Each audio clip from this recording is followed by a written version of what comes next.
us on stage एक फौजी है जिन्होंने हमारे देश की सेवा की है इंडियन आर्मी फॉर 16 years, जिसके चलते वो काफी बार बॉर्डर पर भी पोस्टेड रहे हैं. After retiring, he ventured into direct marketing, building a large team and becoming a mentor to many. Ladies and gentlemen, joining us on stage is the Managing Director, Asclepius Wellness Private Limited. Please give it up for Mr. Sanjeev Kumar.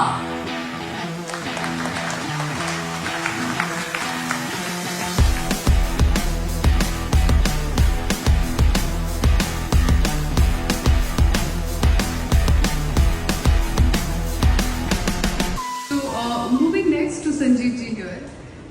Sir आप direct selling industry को belong करते हैं और ना सिर्फ belong करते हैं, आप इस इंडस्ट्री के दिग्गज हैं, आप एसोसिएशन प्रेसिडेंट भी हैं. सो इस इंडस्ट्री में ऑपरेट करने के बाद what is your experience of sustainability in the direct selling industry? Thank you so much. सबसे पहले बहुत बहुत आभार, धन्यवाद भाई साहब प्रवीण जी का, भरतिया भाई साहब का ये मंच प्रदान करने के लिए. Sustainable growth of direct selling या इन द सेलिंग या in the trading also, it is the same.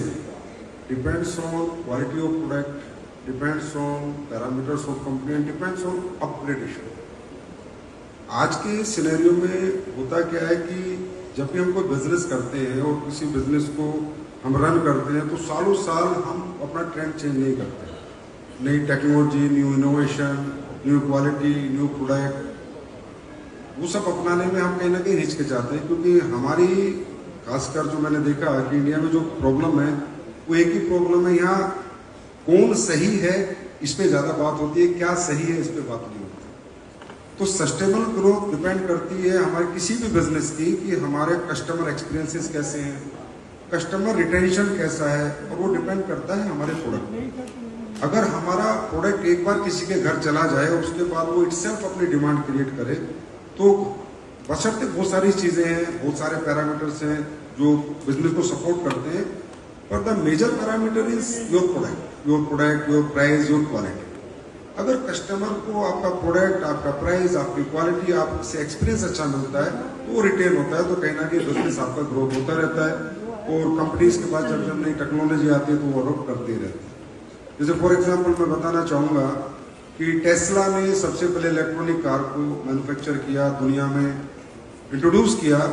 तो फिर तो एक समय पर आकर लोगों ने कहा भाई ये तो नहीं होगा, लेकिन टाटा ने भी माना, मारुति ने भी माना, अभी सभी कंपनियां मान रही हैं कि इलेक्ट्रॉनिक कार का फ्यूचर है. डेट मीन्स उन्होंने ये माना क्या सही है, कौन सही नहीं. तो खासकर हमारे इंडियन ट्रेडिशन में और इंडियन ट्रेडिंग में या बिजनेस में मैंने जो सबसे ज्यादा प्रॉब्लम फेस की है वो ये है कि हम लोग क्वालिटी प्रोडक्ट नहीं बना पाते और बना के हम अच्छे प्राइस में बेच भी नहीं पाते. इसी वजह से जहां तक मुझे लगता है हम लोग पीछे हैं. अभी पिछले पैनल में बात हो रही थी कि इंडिया में हम कहीं भी ब्रांड नहीं है, हम ऑटोमोबाइल में ब्रांड नहीं है, हम इलेक्ट्रॉनिक में ब्रांड नहीं है, बिकॉज हमारा वो माइंड सेट ही नहीं है ब्रांड बनने का. ब्रांड बनने का जो माइंड सेट है वो बिल्कुल डिफरेंट होता है. वो वहां पर बहुत इथिक्स और प्रिंसिपल्स के साथ आपको चलना पड़ता है. तो मैं देखता हूँ कि इंडिया में मैन्युफैक्चरर पे बात करें, ट्रेडर पे बात करें, तो मैन्युफैक्चरर चाहता है मैं बनाते बनाते कमाऊं, बनाते बनाते मुझे मार्जिन बच जाए. और ट्रेडर चाहता है कि भाई मुझे इतना कॉस्टली ना बेचना पड़े या इतना अच्छी क्वालिटी ना बेचना पड़े. तो कंपेरेटिवली जब वो कंपटीशन देखता है तो ये नहीं देखता कि मुझे ब्रांड बनाओ, देखता वो कितने में बेच रहा है तो कितने में बनाना है. और कहीं ना कहीं ट्रेडर ही मैन्युफैक्चरर को मजबूर करता है कि मुझे ये चीज इतने में ही बना के दो और मुझे इतने में ही चाहिए. तो कहीं ना कहीं मैन्युफैक्चरर कॉम्प्रोमाइज हो जाता है कि भाई अब तो बनानी पड़ेगी क्योंकि मुझे तो अपना माल बेचना है. तो अगर हम ये चाहते हैं कि हमारा इंडिया ब्रांड बने, हम लीडर बने, तो हमें ये सुधारना पड़ेगा, समझना पड़ेगा कि मैन्युफैक्चरर के साथ हम ये झगड़ा ना करें कि इतने में ही बना, हम उससे कि अच्छी क्वालिटी बना, अच्छे प्राइस में बना. तो जाकर मुझे लगता है कि सस्टेनेबल ग्रोथ की हम बात करें या आगे इंडिया को लीडर बनने की बात करें या बड़े बड़े ब्रांड बनने की बात करें तो तभी हो सकता है. या हमें सीखना होगा अमेरिका से. अमेरिका ने ब्रांडिंग और मार्केटिंग में कहता हूं वर्ल्ड बेस्ट अमेरिका की है.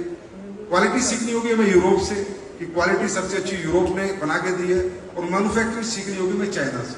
और ये तीनों काम हमारा इंडिया बड़े इजीली कर सकता है क्योंकि हमारे पास रॉ मटेरियल है. हमारे पास मैन्युफैक्चरिंग के लिए बहुत बड़ा इंडिया अपने आप में एक हब है. वो लेबर है हमारे पास, वो रिसोर्सेज है हमारे पास, और ब्रांडिंग मार्केटिंग के लिए भी आईटी की दुनिया में आज कहते हैं Indian brain is the most fastest brain and brilliant brain in this world. तो अगर हम लोग भी ये सोच के काम करेंगे तो जरूर एक सस्टेनेबल ग्रोथ, एक लीडरशिप इन वर्ल्ड हम लोगों को मिलेगी। बहुत good sir. So how has CAIT supported you in building resilience and sustainability in the direct selling industry? बहुत अच्छा क्वेश्चन आपने किया।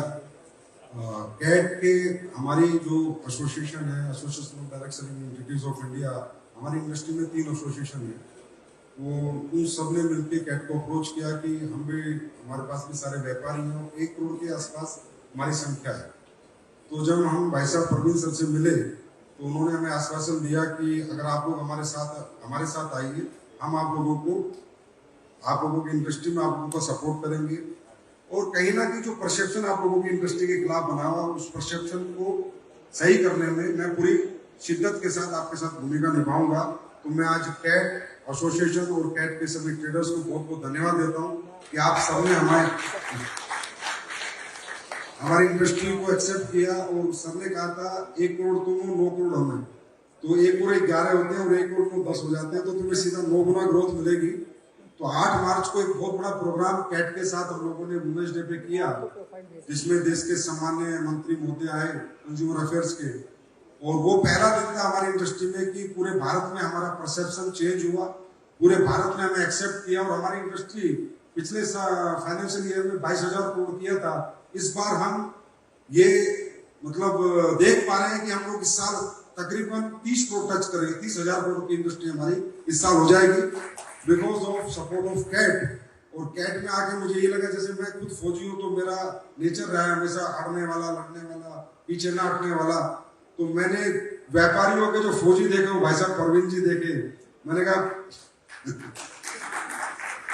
मेरी तरह जिद्दी और जो कह लिया, जो सोच लिया लोगों के लिए उन्होंने करके दिखाया। तो बहुत बहुत थैंक यू कहूंगा मैं आज फिर इस मंच को, कैट को, कि आपने हमारी इंडस्ट्री को एक्सेप्ट किया। और कैट के साथ आने से हमारी इंडस्ट्री में भी करेक्शन शुरू हो गया, और यहाँ भी इथिकल प्लेयर्स ही अभी रह रहे हैं, अनइथिकल प्लेयर्स यहाँ से निकल रहे हैं, क्योंकि हमारी इंडस्ट्री बनी ही अच्छे प्रोडक्ट बेचने के लिए थी।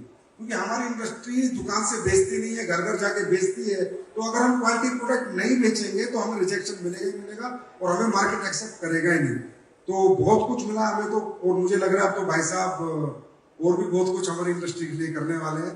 तो thank you so much Praveen भाई साहब, भरतिया भाई साहब, आपका बहुत बहुत धन्यवाद। Thank you so much. बहुत धन्यवाद, बहुत धन्यवाद कैट का।